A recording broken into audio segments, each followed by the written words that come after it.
వేసుకునే డ్రెస్సే నిదర్శనం. నేను అసలు దీనొక ప్రోగ్రామ్ లాగా అనుకోలే. మన మీడియా మనం కలుస్తున్నాం అన్నట్టు ఇంట్లో ఉన్నదాన్ని ఇంట్లో ఉన్నట్టు అలాగే వచ్చేసాను. సో, ఎప్పుడు గూడా మీడియా అంటే నేనెప్పుడు గూడా మీడియా గురించి భయపడిందో, అయ్యో! మీడియా అంటే ఒక కైండ్ ఆఫ్ ఆహ్, అయ్యో! వీళ్ళు కలవడానికి ఎళ్తున్నామనో నువ్వు తప్పు చేయలేదు గాబట్టి భయపడ్డా. లే. తప్పు, ఒప్పు అన్నది పక్కన పెడితే ఆహ్, బేసికల్‌గా అంత బావుంటుంది మీడియాతో మాకు ఎప్పుడు. ఇండస్ట్రీలో అడుగుపెట్టినప్పటి నుంచి తరంబ్రాల దగ్గర నుంచి బైకర్ వరకు గూడా ఎప్పుడు గూడా మీడియా మమ్మల్ని వేరేగా చూసింది లేదు. మమ్మల్ని ఎప్పుడూ కించపరిచింది లేదు. అలాగే మాకేదన్నా కావాలి, వద్దని అనుకున్నా గూడా ఒక ఫోన్ కాల్ అవే. సార్ నేనొక ఇంటర్వ్యూలో ఇలా మాట్లాడేసాను. నాకిదొద్దంటే ఆ నెక్స్ట్ సెకండ్ అది రాదు. Thanks so much. నిజంగా నా మీద, మా కుటుంబం మీద ఇంత ఒక లవ్ అండ్ ఎఫెక్షన్ మీరెప్పుడు షవర్ చేస్తూనే ఉన్నారు. ఈరోజు మా ఇద్దరు డాటర్స్ యాక్ట్ చేస్తున్నారు. వాళ్ళ గురించి కూడా ఏ రోజు కూడా నేను మనం అంటే ఇప్పుడు మీడియా అనేది వెరీ అన్‌ఫార్చునేట్. ఆహ్, మీడియా అనేది ఏంటి అని తెలియకుండా అయిపోయింది. Everything and whoever has got a phone in the hand is media అయిపోయింది. Whoever got a pen in and a paper has become media అయిపోయింది. ఎందుకంటే యాక్సెసిబిలిటీ టు ద పీపుల్ అంత ఈజీ అయిపోయింది కాబట్టి ప్రతి ఒక్కడు ఏదనుకున్నా ఏమన్నా విజువల్స్ తీసేయడము, పెట్టేయడము, రాసేయడం అన్నట్టు అయిపోయింది కాబట్టి దేన్ని మీడియా అనాలి, దేన్ని జర్నలిజం అనాలి అన్న డిఫరెన్సియేషన్ నాకు అర్థం కావట్లేదు కానీ యాక్చువల్‌గా మీడియా ఇప్పుడు మిమ్మల్ని సో మెనీ ఇయర్స్‌గా మేము చూస్తూ ఉన్నాము. ఎప్పుడు గూడా మనకి అలాంటి ఇబ్బందికరమైన సిట్యుయేషన్ ఎప్పుడు రాలేదు. Because you never try to put any celebrities down. ఇవాళ రేపేంటంటే సెలబ్రిటీ అసలు ఏంటో కూడా తెలియంది గూడా ఎవడో వాడు ఊహించుకున్నది గూడా సెలబ్రిటీ చేశాడు అన్నది ఒక రీల్ ఫామ్‌లో వస్తే దానికి కొన్ని వందల, వేల వ్యూస్ వచ్చేస్తే దాని మీద డబ్బులు సంపాదించుకొని బ్రతకాలనుకునే వాళ్ళందరినీ ఏమనాలో నాకు అర్థం కావట్లేదు. బట్ నాకు ఎప్పుడూ అనిపిస్తుంటుంది. లైక్ ట్విట్టర్‌లో ఒక బ్లూ టిక్ వస్తే it is a verified it's a proper account అన్నట్టు. ఈ జర్నలిస్ట్‌లో గూడా these are the proper journalist. This is the proper media అన్నట్టు గూడా మీరు ఏదన్నా ఒకటి క్రియేట్ చేసి చెప్పగలిగితే అట్‌లీస్ట్ పీపుల్‌కి మనము నాలాంటి వాళ్ళు will try to take it forward. ఏది పడితే అది చదవకండి. ఏది పడితే అది నమ్మకండి. ఇదిగో ఈ టిక్కులున్నాయి. లేకపోతే ఈ మార్కుంది. వీళ్ళు జర్నలిస్టులంటే, వీళ్ళిచ్చేది ఆర్టికల్, వీళ్ళు రాసేది మాట. దీన్ని నమ్మండి అనన్నా చెప్పడానికుంటుంది. లేకపోతే ఇవాళ ఏమొస్తుందో తెలీదు. ఏమి నమ్మాలో తెలీదు జనాలకి. ప్రతి ఒక్కడు నమ్మేవాళ్ళున్నారు. నమ్మని వాళ్ళు గూడా ఉన్నారు. But from the bottom of my heart Suresh గారు ఫోను చేసి అంటే 'బైకర్' రిలీజ్ అయింది. 'బైకర్‌కి' ముందు there was so much of ఆయనలో చాలా ఒక సఫరింగ్ ఉండింది. అరే! నాకొక మంచి మూవీ రావడం లేదు. మంచి క్యారెక్టర్ రావడం లేదు. నేను యాక్ట్ చేయాలి. నాట్ దట్ ఛాన్సెస్ రావని కాదు. రోజుకి ఇద్దరు ముగ్గురొస్తారు. కథలు చెప్తారు. బట్ చేసే ఇది తనకి ఉండదు. Something to inspire him. అలాంటిది రావటం లేదే అని ఆయన చాలా రోజులు ఫీల్ అయిన డేస్ ఉన్నాయి. ఇది ఆయన స్టేజ్ మీద కూడా మాట్లాడారు. ట్రైలర్ లాంచ్ అప్పుడు. అది అది గూడా మీడియాలో రకరకాలుగా సార్ రాజశేఖర్ గారి వేషాలు అడుక్కుంటున్నారు. అలా కాదది. రాజశేఖర్ గారి వేషాలు అడుక్కోవడం కాదు. బేసికల్‌గా అంటే కొంతమంది అలాగా అంటే కొంతమంది చాలా మంచిగా, చాలా ఆనందంగా అయ్యో! సార్ మీరు లెజెండరీ సార్, మీరు దేవుడు సార్, మీరు క్యారెక్టర్ అట్లా కాదు. క్యారెక్టర్ ఆయన అడగటం లేదు. బేసికల్‌గా idea what he wanted to talk was నచ్చింది వచ్చిన రోజే గదా! ఆయన ఆయన త్రూఅవుట్ హిస్ కెరియర్ ఆయనకి నచ్చితేనే చేశారు. అది కొన్ని ఫెయిల్ అవ్వచ్చు. కొన్ని సక్సెస్ అవ్వచ్చు. బట్ స్టిల్ తన హార్ట్‌కి నచ్చిన క్యారెక్టర్ దొరకనంత వరకు తను చేయలేరు. అది దొరకనప్పుడు మనకొక గ్యాప్ వస్తుంది. మన చేతుల్లో లేదు గదా! మనమే ప్రొడ్యూస్ చేసుకున్నా గూడా అది అవ్వకపోవచ్చు. హిట్ అవ్వకపోవచ్చు. సో, అలాంటి ప్రాపర్ క్యారెక్టర్ స్టోరీ వచ్చిన రోజు హి ఈస్ హ్యాపీ. అలాగా 'బైకర్' అనిపించింది. నేను చేశాను. అంత అప్రిసియేషన్ కూడా నాకొచ్చింది. సో, ఫ్యూచర్‌లో ఇలాగ మంచి క్యారెక్టర్స్ వస్తే డెఫినిట్‌గా నేను చేస్తాను. వెంటనే 'దిల్ రాజు' గారు అదే స్టేజ్ మీద అయ్యో! సార్ మీలాంటి వాళ్ళందరూ ఇలా చేస్తామంటే వి విల్ క్రియేట్ క్యారెక్టర్స్. అయ్యో! నేను చేస్తాను. మీరు క్యారెక్టర్స్ క్రియేట్ చేయండి. ఈ కాంటెక్స్ట్‌లో మాట్లాడింది రకరకాలుగా వెళ్ళినప్పటికీ బట్ అలా రాసినా గూడా అందరూ చాలా ప్రేమతో రీల్స్ పెట్టారు. సార్ మీరంటే మాకు ప్రాణం సార్. మీరంటే అది సార్, ఇది సార్. మీరు క్యారెక్టర్స్ అని అడగడం ఏంటి సార్ అన్నారు. All said and done. నేను ఇది ఎందుకు చెప్పానంటే చాలా మంది మెచ్చుకున్నారు. రకరకాలుగా అప్రిసియేషన్ వచ్చింది. అంటే విచ్ వి నెవర్ ఎక్స్‌పెక్టెడ్. ఈ క్యారెక్టర్ బావుంటుంది. డెఫినిట్‌గా ఆయనకి మంచి పేరొస్తుంది అనే నమ్మకం ఉండేది. కానీ ఇంత ఒక అప్రిసియేషన్ వస్తదని నిజంగా even we didn't expect. But when ఆయన సురేష్ గారు ఫోన్ చేసి ఇట్లా ప్రభు గారు మేమందరం వస్తాము, we all saw the film, మాకు చాలా నచ్చింది, we really want appreciate Rajasekhar గారు అన్నప్పుడు నేను చాలా హ్యాపీ ఫీల్ అయ్యాను. ఆయన చెప్పిన వెంటనే ఆయన అంతే హ్యాపీ ఫీల్ అయ్యారు. వెంటనే రమ్మని చెప్పు అన్నారు. ఇంటికి వచ్చారు, మిమ్మల్ని కలవడం కూడా it was like very nice thing. అంటే ఈ మధ్యకాలంలో మీడియాని మేము కలుద్దామని చాలాసార్లు అనుకున్నా, ఏమి occasion let some occasion come will meet అనుకుంటూ ఉన్నాము. ఈ రోజు ఇలా బైకర్ దీనికి ఇలా వచ్చి మిమ్మల్ని అందరినీ కలవడం, ఏదో మన ఫ్యామిలీ ఎక్కడెక్కడో ఉంటారు, అందరం కలిసి ఎప్పుడన్నా ఒక వెడ్డింగ్ ఒక ఫంక్షన్ వచ్చినప్పుడు అందరం కలుస్తాం కదా, అలాగా హోల్ ఫ్యామిలీని కలిసినట్టు అనిపిస్తుంది. థ్యాంక్స్ సో మచ్ అండి. Thank you. I really respect ఈ క్రిటిక్స్ అసోసియేషన్ అంటే నాకు చాలా గౌరవం ఉంది. సో మీరు ఇవాళ నాకు పెద్ద అవార్డు ఇచ్చినట్టు, నాకు ఇదే అవార్డు. నేను వేరే ఇది నేను అవార్డుగా తీసుకోవటం లేదు. నాకు పెద్ద అవార్డు అంటే ఇవాళ మీరు ఇవ్వడమే. నాకు ఈ సక్సెస్ అన్నది చాలా కావాల్సింది. ఎందుకంటే నాకు అప్పుడు యాక్సిడెంట్ అయ్యింది. నవంబర్ 15th, 1989 మగాడు సినిమాలో. అప్పుడు ఏమన్నారు, అప్పుడు అంకుశం రిలీజ్ అయ్యి చాలా పెద్ద సక్సెస్గా రన్ అవుతుంది. అప్పుడు యాక్సిడెంట్ అవ్వగానే మీ అంకుశం అంత పెద్ద హిట్ అయింది కదా, మీకు అందువల్ల దిష్టి తగిలింది. కానీ చాలామంది మన ఇండస్ట్రీలో ఈవెన్ ప్రెస్లో కూడా మీకు యాక్సిడెంట్ అయింది కాబట్టి పెద్ద సక్సెస్ వస్తుంది అని చెప్పడం జరిగింది. అప్పుడు ఏంటి నాకు పెద్ద సక్సెస్ వచ్చిందంటే, ఈ యాక్సిడెంట్ నాకు లెఫ్ట్ లెగ్ అప్పుడు మగాడులో అది బోన్ బయటకు వచ్చేసింది. ఇప్పుడు జరిగింది కూడా right leg, same kind of accident, little more serious thing. But doctor వాళ్ళు 3 hours దాన్ని సరి చేయడానికి తీసుకున్నారు. అంటే అంత కాంప్లికేటెడ్గా ఉండింది. బట్ ఇప్పుడు బెటర్గా కోలుకున్నాను. అప్పుడు నాకు నవంబర్ 15th యాక్సిడెంట్ అయ్యింది. డిసెంబర్ 8th ఇదుదండ పోలీస్ అంకుశం రిలీజ్ అవ్వబోతుంది. సో నాకు అందరూ ఏమి చెప్పారంటే, నీకు ఇదుదండ పోలీస్ పెద్ద హిట్ అయిపోతుంది, నువ్వు యాక్సిడెంట్ అయిపోయింది, నీకు దేవుడు ఇలా ఇస్తే అలా ఒకటి ఇస్తారు అన్నట్టు అన్నారు. లాస్ట్ చూస్తే అది సూపర్ హిట్ అయింది. సో నాకు Ankusam Telugu and Tamil and accident అయిన మగాడు సినిమా అది హిట్ అయ్యింది. సో అలాగా నాకు ఇప్పుడు బైకర్ ముందు యాక్సిడెంట్ అయ్యింది. అయిన సినిమా ఇంకా పేరు పెట్టలేదు, అనుకుంటూ ఉన్నాము. నాకు చాలా ఇష్టమైన సినిమా, అది నెక్స్ట్ వస్తుంది. సో ఆ సినిమాలో యాక్సిడెంట్ అయ్యింది. సో యాక్సిడెంట్ అయ్యి బైకర్ రిలీజ్ అయ్యింది, పెద్ద సక్సెస్ అయ్యింది. అలాగే నెక్స్ట్ సినిమా కూడా అవ్వాలని కోరుకుంటాను. అందుకే బైకర్ హిట్ అనేది మాత్రం నాకు చాలా రోజులు సక్సెస్ చూడలేదు కాబట్టి నాకు అలా అనిపించిందా, లేదు ఇది అయినా స్పెషలా అన్నట్టు నాకు అనిపిస్తుంది. ఈ సక్సెస్ చాలా స్పెషల్గా ప్రతి ఒక్కరు చెప్పేవాళ్ళు అందరూ జీవిత అలా రాశారు అని చెప్పారు కదా, దానివల్లనో ఏమో థియేటర్కి వెళ్ళి ఆడియన్స్ని కలిస్తే వాళ్ళతో బయటకు వచ్చి, సార్ వెరీ గుడ్ కమ్బ్యాక్, మీరు ఇలాంటి సినిమాలు చేయండి సార్, ఏంటి సార్ మీకు తక్కువ, ఇలా మాట్లాడడం చాలామంది చేస్తున్నారు. సో దానివల్లనో ఏమో అలా మాట్లాడారు. కానీ అందరూ ప్రేమతో మీరు ఇంకా సినిమా చేయాలి, మీ సినిమాల కోసం మేము వెయిట్ చేస్తున్నాము, మీరు ఎక్కడ ఇంక పోయి సినిమాలు కనిపించరా అని అనుకున్నప్పుడు బైకర్ వచ్చింది, మీరు ఇంకా కంటిన్యూస్గా రావాలి అన్నట్టు అందరు అన్నారు. తప్పకుండా మంచి సినిమాలు చేస్తున్నాం, మంచి సినిమాలు వస్తుంది. చాలా థ్యాంక్స్ ప్రతి ఒక్కరికి. నిజంగా you made my day, I'm very happy. ఫర్దర్గా మీరు సెలెక్ట్ చేసుకునే క్యారెక్టర్స్ ఎలా ఉండబోతున్నాయి, ఎలాంటి డైరెక్టర్స్ మిమ్మల్ని అప్రోచ్ అవుతున్నారు? ఇప్పుడు అప్రోచ్ అయిన వాళ్ళు ఇంకా సబ్జెక్ట్ చెప్పలేదు. 2-3 మంచి సినిమా టేస్ట్ ఉన్న వాళ్ళు అప్రోచ్ అయ్యారు. సో ఇంకా సబ్జెక్ట్ మాట్లాడుకుని నెక్స్ట్ ప్రొసీడింగ్స్ ఉంటాయి.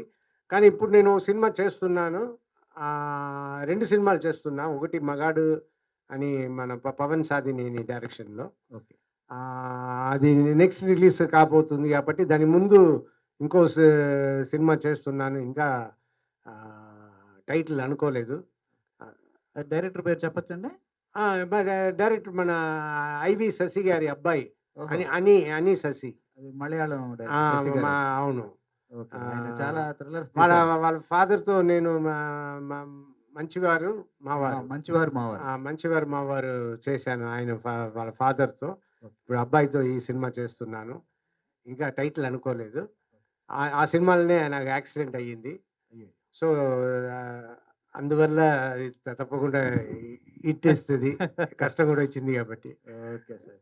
ఇలాగ మీరు ఇంకొక డికేడ్ రాబోయే ఒక 10 ఇయర్స్ పాటు సూపర్ సక్సెస్‌ఫుల్‌గా చాలా వైవిధ్యభరితమైన క్యారెక్టర్స్, డిఫరెంట్ క్యారెక్టర్స్ చేయాలని విష్ చేస్తున్నాం మా అందరి తరఫున, ఫిల్మ్ క్రిటిక్స్ తరఫున. Congratulations sir. Thank you. మీతో ఇంటర్వ్యూ చేసిన డేస్ అంతా నాకు గుర్తు వస్తూ ఉండింది. Great days and we enjoyed greatly. Rajasekhar గారు, యాక్చువల్‌గా మీరు ఒక విలన్‌గా రీ ఎంట్రీ ఇస్తారని చెప్పి వార్తలొచ్చాయి. చూస్తే మీరు ఒక సాఫ్ట్ క్యారెక్టర్ తోటి వచ్చి హిట్ కొట్టారు. భవిష్యత్తులో అంటే విలన్ క్యారెక్టర్స్ ఏమైనా వస్తే మీరు చేస్తారా? వస్తే తప్పకుండా చేస్తాను. విలన్ క్యారెక్టర్ వచ్చి చేయడం బిగినింగ్ కొన్ని క్యారెక్టర్స్ చేయడం చాలా ఈజీ. ఎందుకంటే ఎలాగైనా మనం చేయొచ్చు. ఆ తర్వాత పాత క్యారెక్టర్ పాతగా చేసినట్టు చేయకుండా కొత్తగా ఏం చేయాలని మనం వెతుకుతూ ఉంటాం గానీ, బిగినింగ్ విలన్‌గా చేయడం మాత్రం ఈజీ. మనం ఏం చేసినా మన మొఖం ఎలా పెట్టుకున్నా అన్నీ ఓకే అనేస్తారు.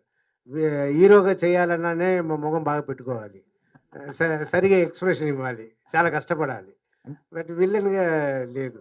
అంటే పెద్ద హీరోల సినిమాల్లోనే విలన్‌గా చేస్తారా? లేదంటే అప్‌కమింగ్ హీరోల సినిమాల్లో కూడా విలన్‌గా సబ్జెక్ట్ చేయడానికి సూపర్‌గా ఉంది అనుకోండి. రేపు సబ్జెక్ట్ ఆడుతది అన్న నమ్మకం వచ్చిందనుకోండి, హ్మ్. అది పెద్ద హీరో అయినా సరే, చిన్న హీరో అయినా సరే తప్పకుండా చేస్తా.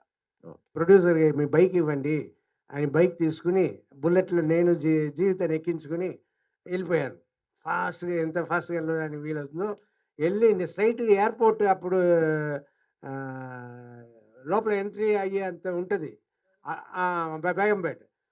బైక్‌లో లోపల గేట్ వరకు వెళ్ళి అప్పుడు మమ్మల్ని వెతుకుతున్నారు. ఎక్కడ 2 ప్యాసింజర్స్ కనపడలేదు అని. అప్పుడొచ్చి వాళ్ళు చాలా కోపంగా ఉన్నారు. అప్పుడొచ్చి ఆపాం. ఆపి దిగి ఏంటి అంటే, సార్ మేమే ఆ ప్యాసింజర్స్ మాకు లేట్ అయిపోయింది అని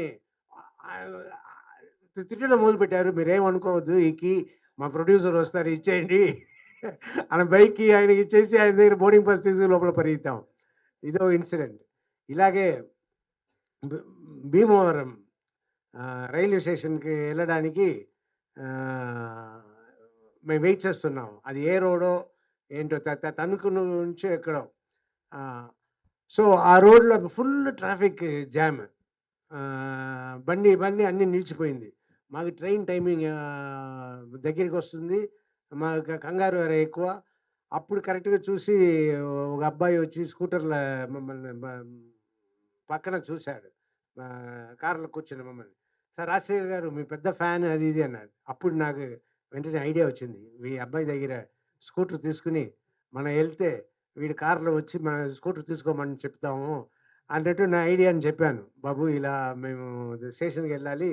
మేము వెళ్తాము కార్‌లో వచ్చి అక్కడ స్టేషన్ మాస్టర్ దగ్గర కీ ఇస్తాము.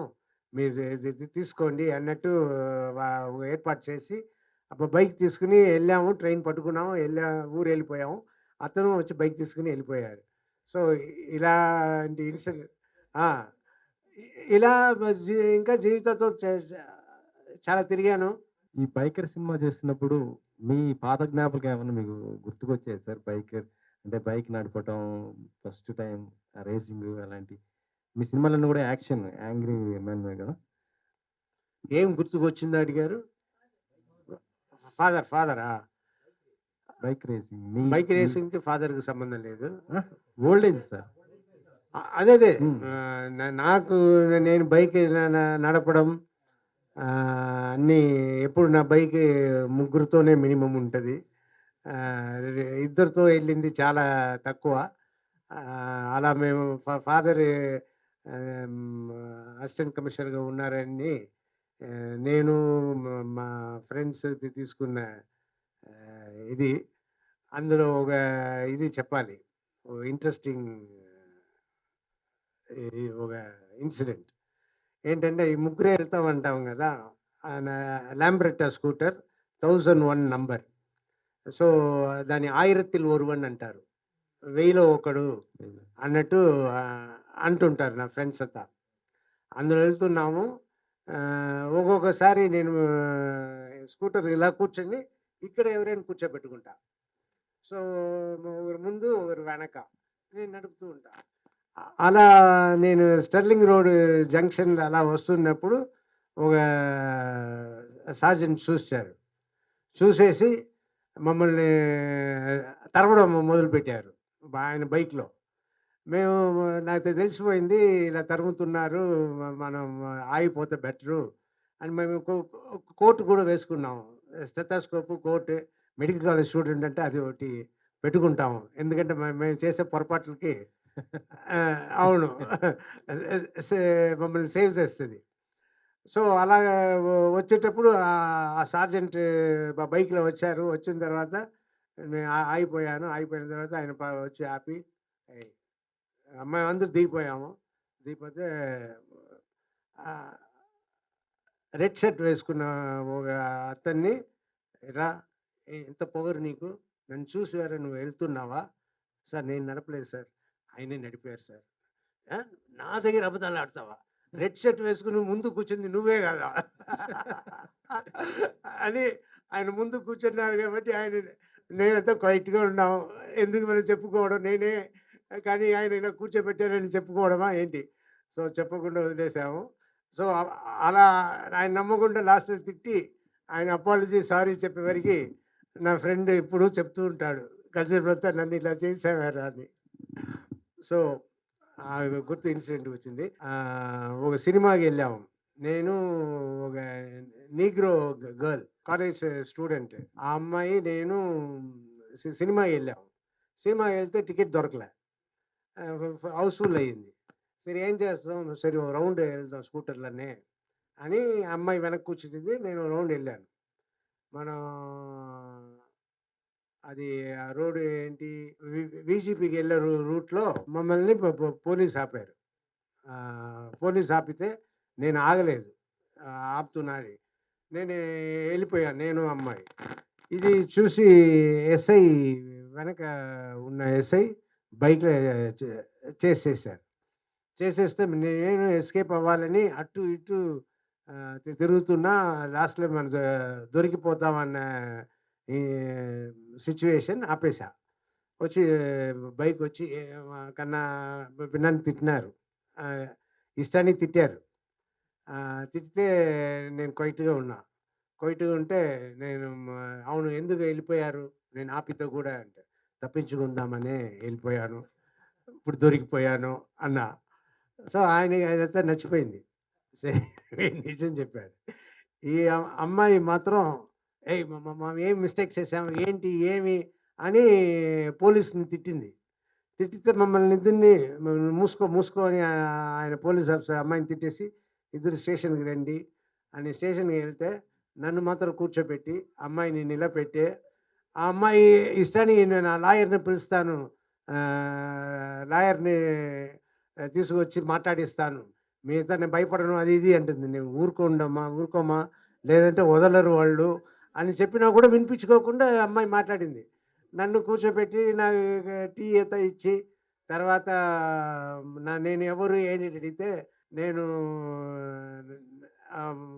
మా డాడీ పేరు చెప్పకుండా డాడీ ఊర్లో అది మా చిత్తప్ప పేరు, మా బాబాయ్ పేరు చెప్పాను, దేవరాజన్ అని.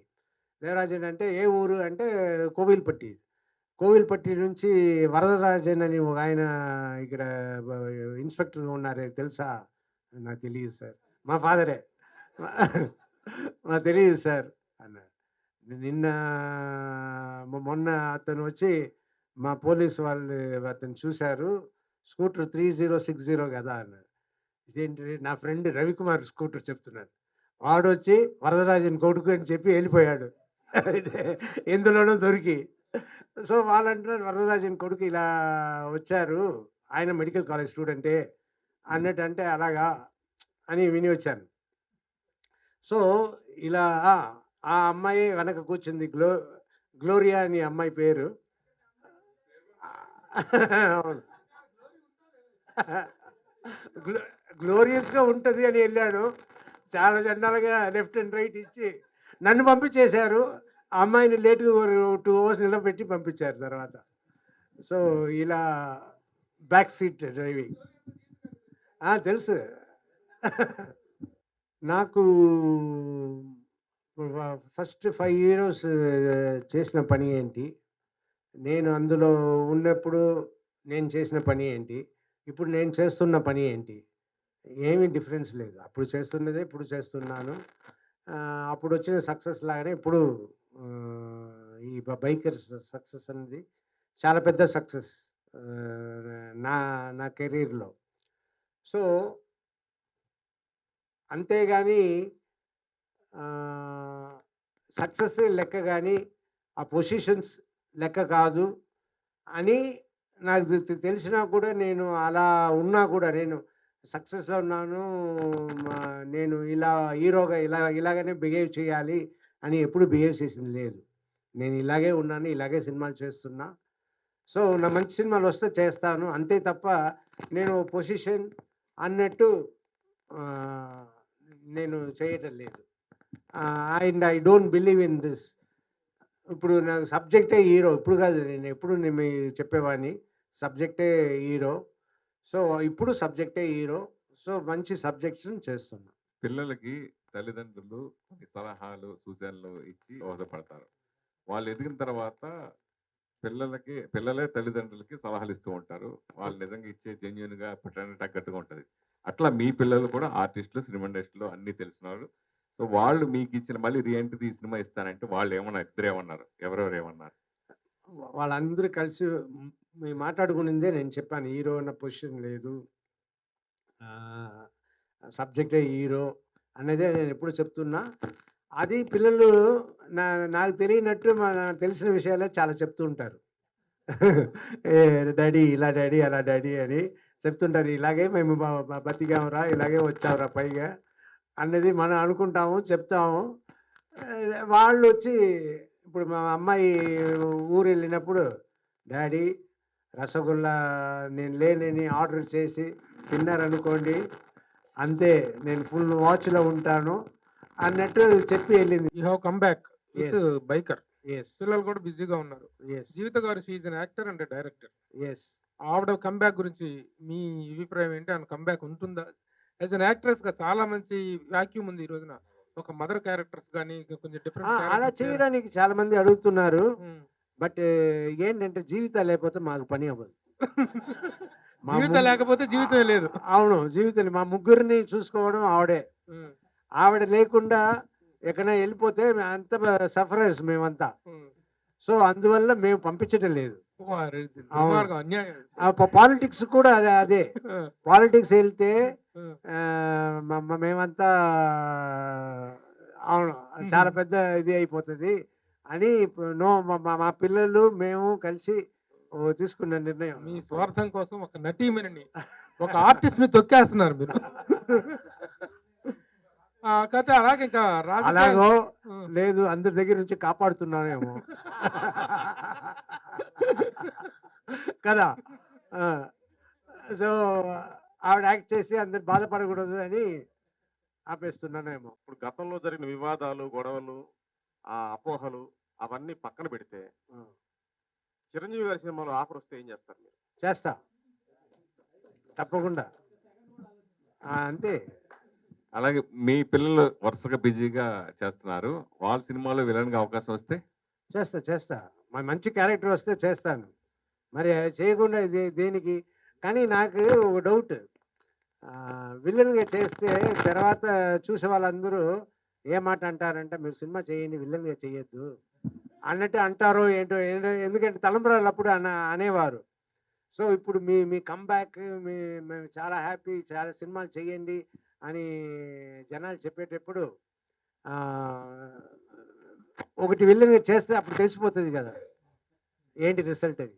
అంటే సార్ ఆ, అప్పుడే అది తక్కువ.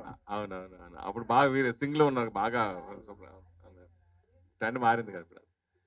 సార్ మెయిన్ అంటే మీరు తెలియకుండా ఎన్నో సేవా కార్యక్రమాలు మీరు కానీ జీవిత గారు కానీ కొన్ని మహాశిష్యు ద్వారా మీరు జనరల్ సెక్రటరీగా ఉన్నప్పుడు కానీ ఎన్నో సేవా కార్యక్రమం చేస్తారు. తెలిసి చాలా చేసి తెలియకుండా చాలా చేస్తారు. మేము కళ్ళ ఎదురుగంట చూసే సందర్భం. అవన్నీ మీకు ఈరోజు కాపాడాయి అంటే అని అడిగితే మీరు ఏం చెప్తారు? మీరు చేసిన మంచి ధర్మం పనులే. తలై కాக்கும், ధర్మం తలై కాக்கும் అంటే తలనే కాపాడుతుంది. నువ్వు చేసే ధర్మం నీ తలని కాపాడుతుంది అన్నట్టు తమిళ్లో సేయింగ్ ఉంది. సో తప్పకుండా ధర్మం ఎప్పుడు మనం చేసే మంచి కార్యక్రమం మనల్ని కాపాడుతుంది, మనకు మంచి చేస్తుంది, అందులో డౌటే లేదు. రాజకీయాల ప్రస్తావనకు వస్తే మీకు ఒక రాజకీయంగా కూడా ఒక జర్నీ ఉంది మీకు. అవును. ఇప్పుడు what is your present position? ఏ రాజకీయ పార్టీలో ఉన్నారు? మీరు ఏ పార్టీలో ఉన్నారని జనం కన్ఫ్యూజన్లో ఉన్నారు, మీరు కూడా కన్ఫ్యూజన్లో ఉన్నారా? ఎందులో ఉన్నారు? నేను కన్ఫ్యూషన్లో లేదు, కానీ పాలిటిక్స్ వెళ్తే అది పెద్ద పని. మేము వెళ్ళినప్పుడు అంతా మా పాకెట్ నుంచి డబ్బులు పెట్టామే, కానీ మాకు ఒక రూపాయి ఎప్పుడు వచ్చింది లేదు పాలిటిక్స్ నుంచి. సో ఖర్చులే ఎక్కువ. సో అలాంటి పాలిటిక్స్కి వెళ్ళి కష్టపడి పని చేయాలంటే పెద్ద పని. ఈ సినిమా పెట్టుకుని చేయలేము.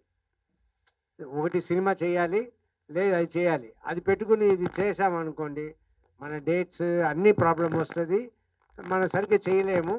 అది వద్దు అన్నది మేము అనుకున్న విషయం. సార్ ఇప్పుడు ఎవరు జీవిత గారు? నేను ఇష్టపడింది అండి అన్నీ. ఆవిడ ఊరికే నాకు డైరెక్షన్ అంటే ఇష్టం. సో శేషు సినిమా ఎవరు మంచి డైరెక్టర్ దొరకలే. నేను సరే జీవిత నువ్వే డైరెక్టర్, ఎందుకంటే జీవితకి ఆ టాలెంట్ ఉంది, మంచి సబ్జెక్ట్స్.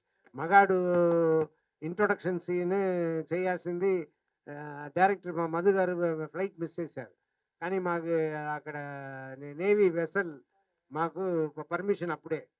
సో అదంతా జీవిత అక్కడ పెట్టి జీవితాన్ని చేశారు, మా మగాడు ఓపెనింగ్ సీన్ అంతా. సో అందులో నాకు ఆడిపోయారంటే నా నమ్మకం, అందువల్ల ఇది చేపించాను. జీవిత అంటే పాలిటిక్స్ ఇష్టం లేదు, నాకే ఇష్టం. నా ఇష్టం కొద్దీ కూడా తీసుకెళ్తా కదా, నాకంటే బెటర్గా మాట్లాడుతుంది. బెటర్గా మాట్లాడుతుంది అన్నదాని అంటే నేను చెత్తగా మాట్లాడతా, పక్కన ఎవరు ఉంటా మంచి పేరు వస్తుంది. అలా మంచి పేరు వచ్చింది జీవితకి. వచ్చి నిజం, అలా మంచి పేరు వచ్చి ఆవిడే మీకంటే పాలిటిక్స్ ఫిట్, మీరు కాదు అన్నారు. స్పెషల్ క్యారెక్టర్ ఆర్టిస్ట్గా మీరు టర్న్ అయినప్పుడు హీరో క్యారెక్టర్లు తక్కువ రాసే అవకాశం ఉంటుంది ఇండస్ట్రీలో. సో ఇటువంటి ప్రమాదం ఉంటుందని మీరు ముందే ఊహించారా? క్యారెక్టర్ ఆర్టిస్ట్గా సెట్ అవ్వడానికి మెంటల్గా ఫిక్స్ అయ్యారా? లేదు, ఇప్పుడు వచ్చే రోజుల్లో